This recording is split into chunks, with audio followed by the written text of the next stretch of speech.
We are live tonight. ClipperBlog live coming at you. We have special guest Lauren Chen. I'm your host, Law Murray, and we're going to be discussing a second straight Clippers loss. Rockets take this one 109-105 in a rematch of the second round series between these two teams. The Rockets were down 3-1. We all know what happened. We don't need to discuss that. What we will discuss is what was a bit of a topsy-turvy game. Just absolutely phenomenal performances, phenomenal individual performances by Blake Griffin and James Harden. But first, let's get Lauren acclimated. Lauren, how's everything going, man?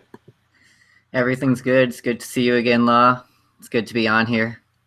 Now, tell the people what you've been doing, and I mean, a lot of people are familiar with you following the Rockets probably more than any other team, but I feel like you're doing more things this year than normal. So just give an update for us. Yeah, I've been following the Rockets for a long time. This year, I'm on a new podcast on the NBA Beat. You can find that at onthenbabeat.com. And we're just going around the whole NBA there. So the podcast comes out 2 times a week. Cool. See, we had Fishman on here last week when the Kings and the Clippers opened the season. And, of course, the Clippers, they got off to a 4-0 start, beating the Kings twice. But now this is back-to-back losses for them. And really, this was similar to Wednesday night in a way where the Clippers, they were down, actually came back, had a shot late in the fourth quarter, but it just seemed like one guy's individual performance overtook the collective efforts of the Clippers team. Is that the feedback that you got from watching this game? Yeah, I mean, the Clippers had a lead early, too, in this game. 10-point lead, I think, in the first half. And slowly, the Rockets just kept scoring points. Yeah. Now, the Clippers, they were out Chris Paul tonight. Austin Rivers started. But Blake Griffin, huge factor in really throughout this game. I think the biggest thing that we saw that we were noticing is, other than Halloween last Saturday night, Blake hasn't done as much in the fourth quarter. Tonight, this was a complete performance. He started hot early. He was making plays. He had the highlights. He had the jump shot going. Wound up finishing with 35, 11, and I believe 5 assists. And we're just going to start with what a lot of Clippers fans may have on their minds. In this game, the Clippers, even though they were down 10 in the fourth quarter, they made it all the way back. Defense tightened up. Blake gets it. He's got Marcus Thornton on his back. He misses the first shot. Doesn't control the second shot. Third shot gets in the cylinder. Dwight Howard, who had 2 goaltending calls earlier, tips it out of there. Ball goes off of the Clippers. It's out of bounds. 16 seconds left. Clippers never score again. Lauren, what was – obviously, we can explain the call. We're not going to really do that. But how big of a factor do you feel that was into Houston's ultimate win tonight?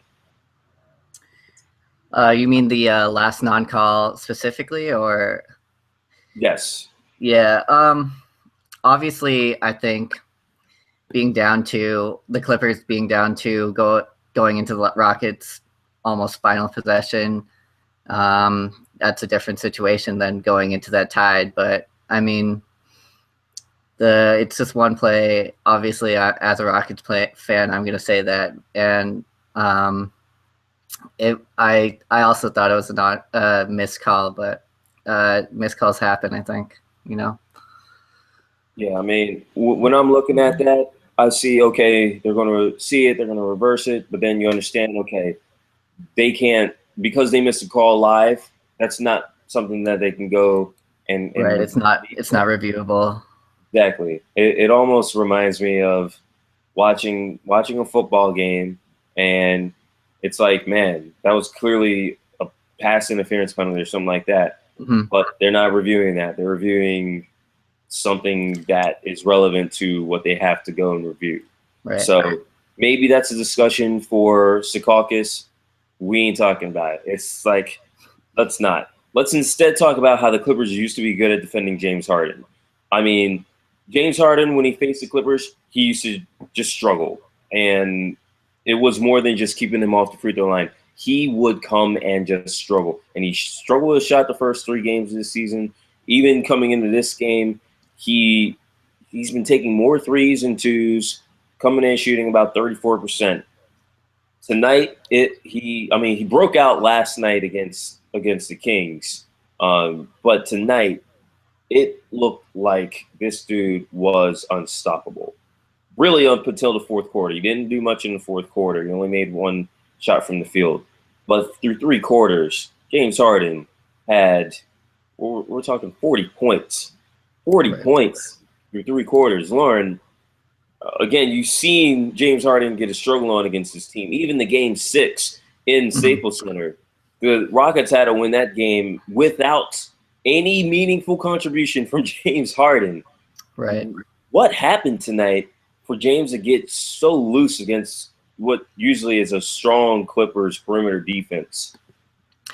I mean, I think with James Harden on the Rockets against the Clippers in the past, like, a lot of times JJ Redick would be going off early, first quarter, second quarter, and James Harden was the guy guarding him, running around screens, chasing him around. You know how JJ likes to play. And you'd look and JJ Redick has 18 points by half or something against the Rockets. And this game, that responsibility went more to the other guys. James Harden spent a lot of the early game guarding Lance Stevenson, Austin Rivers, and the other guards. So I think it just allowed him to conserve his energy a little bit better, not have to worry about the defensive end so much and just focus on his offense. Yeah, and the other thing with James tonight, he still struggled somewhat with ball handling. Only 2 assists when they rely on him to be a major playmaker, 7 turnovers. But the thing that I just saw is he got to the line so much early. He got into a rhythm, and I was waiting, especially because this was the second night of back-to-back for Houston. I was waiting to see where the drop-off would come from. And the reality is James just got inside too often. He got inside too often, and he got too many good looks. It reminded me of the Clippers' struggles with Steph Curry, where 7 of his 8 field goals Wednesday night were 3s. And this, you mentioned JJ Redick. You mentioned the factor of James Harden not being worked on the defensive end as much. You look at the lineup. The Rockets obviously sacrificed the power forward position. Blake went on. They were starting a lineup of Howard at the center position, Trevor Ariza, the usual small forward, at power forward, and Trevor struggled tonight. Trevor obviously not taking this box home to show around to the people while he's home in LA. Marcus Thornton, who weird Marcus Thornton stat. Marcus Thornton has the most points this year of any player so far that has yet to attempt a free throw.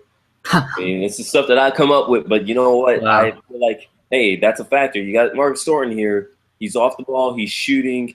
He's pulling. He's not doing a whole lot of ball handling, and he's been productive in that role, shockingly, because Marcus Thornton went to Phoenix last year and disappeared. We didn't hear about him.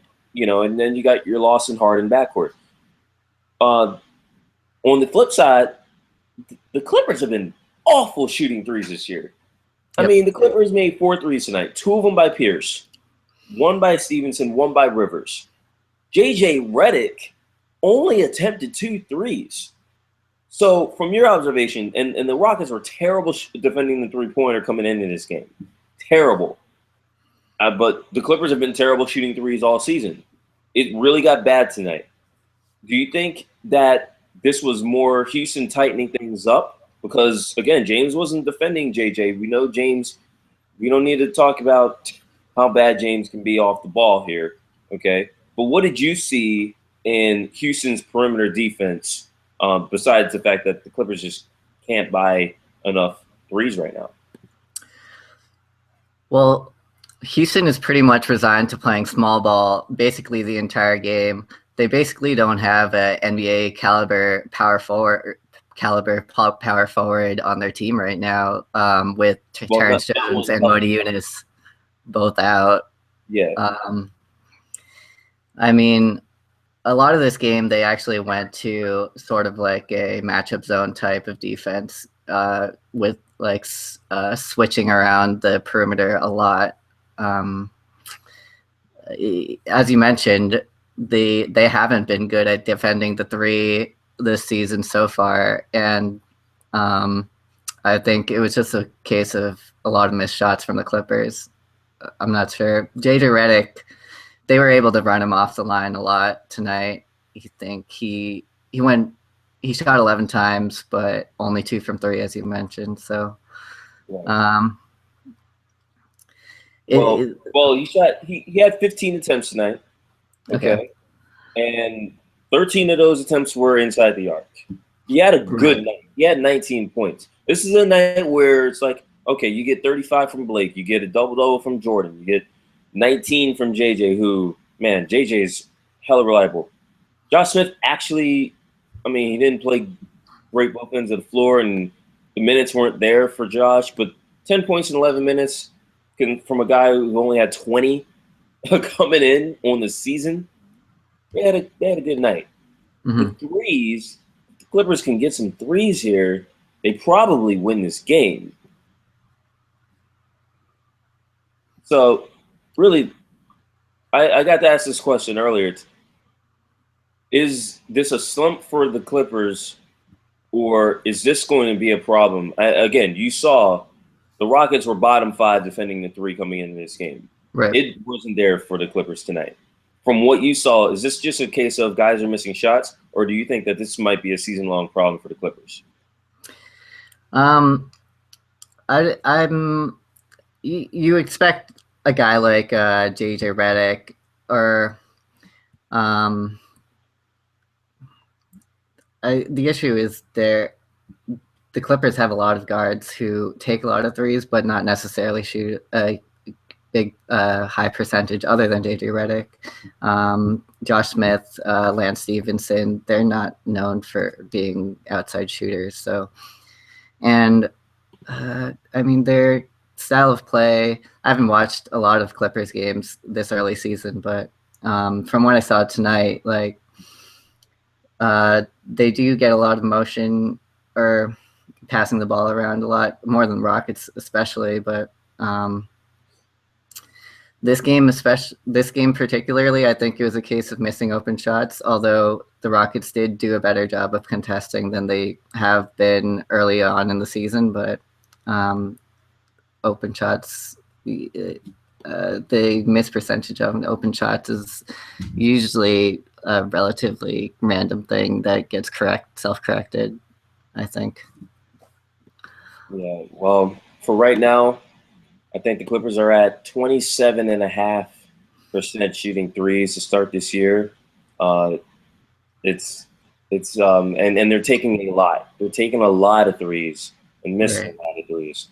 And it's by far been the worst part of their offense so far this season, considering the year Blake's having, considering the fact that, hey, they're still moving the ball pretty well.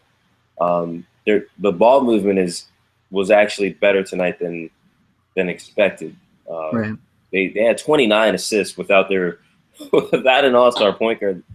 Bob Moute snuck into this game. I don't know if anyone saw it, but he did play 19 seconds. Everyone else on the team had at least one assist. That's impressive. Again, you want to say, good. This was a moral victory, but moral victories for a good team obviously aren't really going to be acceptable. And the bad shooting combined with James Harden just going off, huge concern. So, Lauren, I'll tell you what we're going to do now. We're going to get some fan questions. We got a lot of them, and the first one actually talks about Blake Griffin. I mean, we've seen Blake in a variety of different roles. We've seen people advocate for him to do some crazy stuff, be in some crazy lineups. The question is, Blake looks like the best shooter on the team out of the obvious guys who should be shooting well. So, is it time to run a few plays a game for Blake beyond the arc, even though Blake Griffin has not made a three all season? I was watching, especially the early part of the game. It seemed like Blake was basically automatic from that long range two. Somehow Trevor Ariza kept losing him around there, and he was just knocking down every shot he took from like 18 to 20 feet. I mean, if he's hitting a very high percentage from there so far this season, and I think he could, if his offense can be somewhat like that LaMarcus Aldridge type game, you know, the long twos. I don't think it's that necessary to incorporate a 3-point shot into his game. I mean, if he can extend to that, 3 is always better than 2. But right now, it's working for him as is. So. Yeah, I mean, personally, I don't like big men who take a lot of threes but don't make a lot of threes. And Blake's mid-range game, considering where he was 5 years ago, considering how much people just really couldn't get out of their heads that he had more of a game outside of punishing guys under the rim. Mm-hmm. It's been a joy to watch. I mean, we haven't gotten to talk about it as much on this particular edition of ClipperBlog Live, but Blake is putting on some highlights that point guard should be envious of. In particular, what really was a turnover last year. I know he was working on this move, but he was stopped, I think, by Trevor Ariza. Mm-hmm. Hits behind the back. Lawson is trailing, gets in the fourth quarter fast break. Lawson's just like on him. Yeah. Somehow splits that. And, there's no one there. I'm going to just take off. Just dunks it. That happens. That might not even been his best highlight of the game. I mean, because in the first half, he gets a crossover. Like, not a crossover like, he's got someone like Clint Capella on him. He's crossing over, I think, Trevor Ariza and drops the alley-oop to DeAndre Jordan. And we're now getting used to this. It's game 6 of the regular season. Just getting used to this. And it's like, oh, wow, that's what we're seeing from Blake Griffin to start this season. Mm-hmm. But moving on, Pablo Prigioni, he was a Rocket last year, so it wasn't just Josh Smith. The Clippers have a couple of Rockets.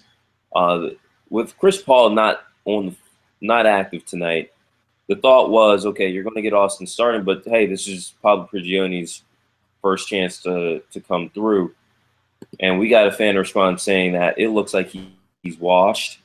They're saying he shot poorly last year, and it looks like he's done. He did go 0 for 5 tonight. A lot of people were probably really excited to see Pablo, but Pablo didn't have it. What's your feedback on seeing Pablo Prigioni in his first significant action with Clippers this season?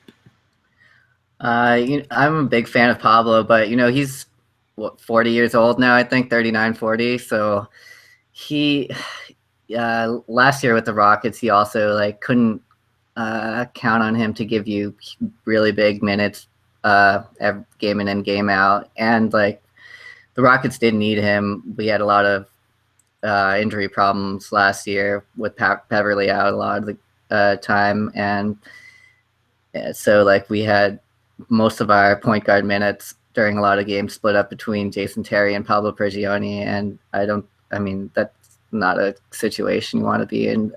Seeing that, I think he can contribute for maybe 10, 15 minutes a game if needed, but he shouldn't count on his shooting.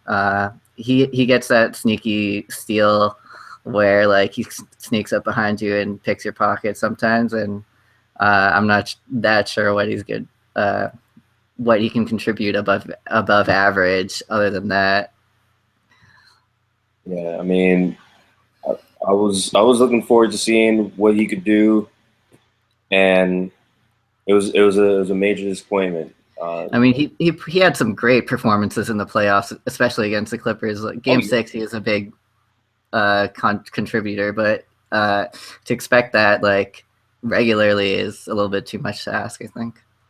yeah, and that's the thing. This leads us to possibly look at how long Chris Paul can be out. You know, Mm-hmm. the Clippers do a great job when they're when Chris Paul or Blake Griffin or anyone else for that matter, besides DeAndre Jordan because he never misses time. Mm-hmm. When those guys have to miss time under Doc Rivers, Clippers have to miss the beat, and um, I just wonder you wonder what happens if Chris is healthy. He wasn't healthy last year in the playoffs against the Houston Rockets. Mm-hmm. So it's one of those things where, hey, regular season, you take a look at how you match up, and and that part you're satisfied with. It's like, okay, you're competitive without your primary ball handler. Mm-hmm. On the other hand, the guys in this place, they had big opportunities to play well. I always focus on when a guy is hurt. I don't focus on the guy hurt. Focus on who's filling in. And at the end of the night, Rivers and Prigioni combined to shoot 4 of 17 from the field. Neither one of them grabbed a rebound. And yeah, I know I just talked about how everyone dropped at least one assist tonight. Well, Prigioni still had more assists than Austin Rivers did tonight. That's not going to make anyone, because you know how polarizing Austin is. It's not going to make anyone feel better about Austin Rivers' ability to make plays for others. But let's move on here. We got a couple more questions to get to, and I really want to hear how you feel about this, Lauren. Um, Question coming in from the blog: Clippers have adopted the Mike Woodson era in New York Knicks switching defense this year. Right Mm-hmm. now, they're overdoing it. Do you agree with that sentiment? Um, yes and no. I think um, when you have a switching defense, you really have to. It puts a lot of pressure on you to stick. You open yourself up to people attacking the lane, and I think Harden especially was able to take advantage of that a lot tonight against a player like him. Like if he gets a step on you, he's so quick to the hoop that like he's gonna get a layup or get fouled, and he's able to use his moves to just get you off balance, and that gets just multiplied if you're switching, and you really need to have your communication down. It just like adds a level of complexity to what you're doing, which I feel like on defense especially you want to make things easy. Like anytime you add a wrinkle to it, it just like causes problems sometimes. But switching, it, staying aggressive is never bad. So I don't know. I think the thing that I'm seeing from the Clippers, first of all, defensively, the Clippers used to be a great team in forcing turnovers. Mm-hmm. That's not the case this year, and it really hurts when you don't have Chris Paul, because Chris is obviously the best player on the team at forcing live ball turnovers. Without him, there's nobody, there's nobody you can count on to consistently get steals. And that's Right. coming out of a night where the Clippers had 8 steals. Mm-hmm. The Rockets turned the ball 14 times, which for the Houston Rockets, they ain't too bad. They ain't Mm-hmm. too bad. But here's what I'd like to see. I'd like to see, and in a way, we're addressing some other fan concerns. I'd like to see the Clippers really unleash Lance Stevenson in the fourth quarter. He's not getting fourth quarter minutes. He's putting forward a sound defensive effort. He's not standing out, but he's been a solid defender. And it's time. It'll be interesting to see what Doc Rivers does with the rotations. You might need to move somebody, or you might need to sit somebody down. The wrong guys are sitting right now. Lance Stevenson, the way this team, again, Lance is not a big steal guy, but Lance probably would have done a better job on James. Really, that's really you want to see the Clippers put a lineup on the floor that is going to help them defend against the best scorers in the league. You got to start it now, because in the Western Conference, perimeter offenses, there aren't a lot of breaks. You can't just say, "Oh, we got Memphis coming up." By the way, Memphis is the next game on schedule for the Clippers. Their perimeter offense is awful, like even more than it usually is. And that's not a night where you're going to use or say Lance is going to be an X factor. But going forward, when the Clippers look ahead to the schedule, they got to look and see how Lance handles fourth quarter minutes. It's really, we're talking 2 games in a row now. Lance looked like he was going to be a factor, and he just doesn't get minutes late. And I think we have one more question coming in, and it's about. I'll just speak it out. This is Alfredo Rodriguez. Hopefully he's watching. Is there any correlation? And Lauren, you've addressed this already. Is there any correlation to Redick's defense on Harden to the Clippers' need for a small forward? Yet Redick's the only one who can defend Harden effectively. What's the outlook of the Clippers going up against other small forwards, assuming Redick is tasked handling them? And I mean, I'll just say I'm not sure what Redick has to do with the small forwards here, but maybe you can make sense of this one. I mean, as I addressed earlier, always like if you're able to put Redick on the other team's score, whether that's shooting guard or small forward, and on the defensive end, he forces them to, run around through screens, chase him around the baseline and off the 3-point line. That takes a toll on your energy levels. Houston playing small all the entire game tonight, like, gave them options so that they didn't have to have James Harden get that duty. So as opposed to previous games, going forward for the Clippers, the amount of impact it has, I mean, it depends on the matchups, obviously, but you always want to force the guy to work your opponent. So, I definitely think that JJ being a factor,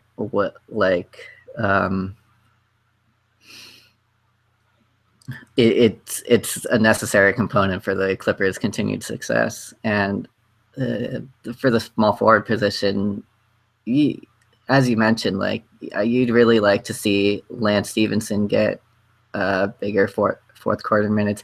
I mean, something I thought about for this game, I didn't notice. I don't watch the Clippers that much, but Doc Rivers, he seems to go to all bench lineup for large stretches of the game at a time, seemingly like 5 minutes at a time or something. And especially, I'm used to the Rockets having their patented third quarter collapse, but they were able to hold on during that just because Clippers were running with a lineup of Paul Pierce, Wes Johnson, Josh Smith, and with Blake and DeAndre both off the floor. I didn't really understand what was going on there, so I don't know. Oh man, I can't imagine how many Clippers fans are going, "Oh snap!" You notice that too, because oh man, Josh Smith at center is just a bad look. And again, he had a good night offensively, but he only played 11 minutes. It's just a bad look, and it reminds me of Vinny Del Negro's rotations. To be honest with you, Vinny would throw 5 guys on to the floor just because they're reserves all at the same time. And I can understand that for probably the next few weeks. Cohesion and stuff, but Right. yeah, I mean, There's so many new guys. There's so many new guys, and they're trying to figure things out.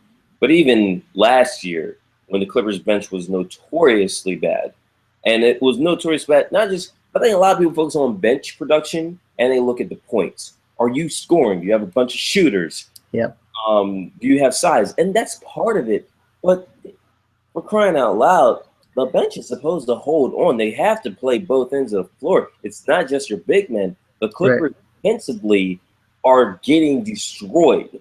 That's where the runs come from. The runs don't come from, oh, they don't have enough guys to create offense. No, actually, the Clippers are doing a lot of overpassing. They got some creative players, there's some talent, as people like to say. But the issue is, you put those guys on the floor together. Josh Smith is undersized. Paul Pierce is overaged. No, especially playing Paul Pierce at 4 and Josh Smith at 5, against a team that doesn't have a viable power forward. And Dwight Howard was in a lot of foul trouble, but like they were able, since like he was matched up against Josh Smith for a lot of the game, he didn't have to worry about it that much. I think. I don't know. It was confusing to me. Yeah, and you know what? That is something that, again, it's probably gonna be ugly as far as the rotation goes for the better part of this month. After that, I mean, whether the Clippers are 8-8 or they're 12-4, they're gonna have to figure out who's gonna have to play and who can't. And it looks like, hey, get Paul Pierce out there, okay? Josh Smith has to play more power forward. Like, even if he's playing with Blake more, that's more acceptable than him playing as the only guy who has a prayer of rebounding in the rim. And he doesn't do a great job of that even at power forward. So center, it's a bad defensive lineup. And people are going to focus on the offense and the shooting, but it's going to be the defense. Let's wrap up here. Sorry. Yeah, go ahead. I don't know. It's just continuing that. Dwight had 7 offensive rebounds and a ton of putbacks. He went you downs on him tonight, Lauren. Yep. So I'll tell you what, we're gonna wrap this up. Clippers are back in action Monday night. Matt Barnes is coming back. Derek Fisher will not be in town, and it's an opportunity for the Clippers to play big. So I'm sure the Clippers are excited about that. Maybe you get to see more Josh Smith at power forward. Maybe you get to see Cole Aldridge. It's kind of shocking to me that Cole can't get off the bench. But then again, there's already too many guys in the rotation. So, Lauren, Drake was at the game tonight. Do you think that that helped James Harden? I mean, we got this Lil B curse going on. Lil B following the show. I don't know if he's actively following the show. I don't know if he's going to place a curse on the Clippers, but how do you feel about Drake coming to see the game tonight? You know, I cringe every time Harden does the cooking celebration. I don't want to anger the Little B base god anymore. Drake tonight, it's good to see. Seemed like he was having fun. I don't know. I'm sure you get celebrities at all your games, so you'll be surprised with the Clippers. Be real surprised. Well, anyway, Drake came through. Hopefully he'll get to a Raptors game sometime this month. Lil B did not come through. James Harden cooked for 46 tonight. Blake was great, 35 and 11, but back-to-back loss for the Clippers. They'll be back in action Monday night. We will not be here with CBL Monday night, but hey, the Clippers will get out of the state of California Wednesday, November 11th. We will have a show that night. Even if I've got to put a puppet up here, we will have a show. Lauren Chen, thank you for joining us. This has been CBL, Rockets 109, Clippers 105. Enjoy the rest of your Saturday night. Thanks, Law. Thanks.